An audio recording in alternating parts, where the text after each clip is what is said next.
This is BBC News with the latest headlines for viewers in the UK and around the world. Queen Elizabeth has tested positive for COVID-19. Buckingham Palace says she is experiencing mild cold-like symptoms, but does expect to continue with light duties.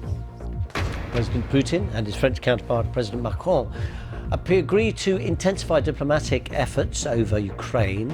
The news comes as the country's President Zelensky calls for an immediate ceasefire between government forces and pro-Russian separatists in the east.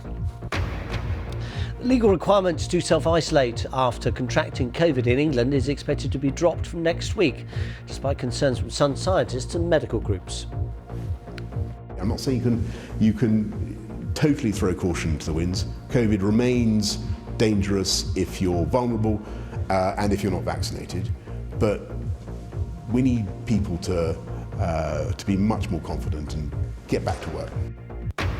And after 16 days of competition and a gold medal for Team GB, the Winter Olympics comes to a spectacular end in Beijing as China hands over the baton to the hosts of the 2026 Games, Italy.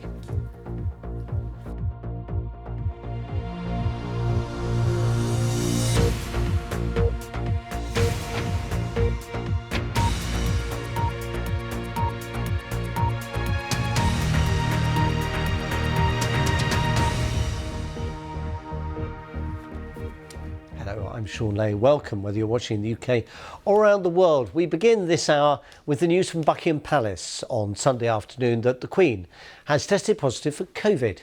The monarch is experiencing what are described as mild, cold-like symptoms, but expects to continue with light duties at Windsor Castle, her residence, over the coming week.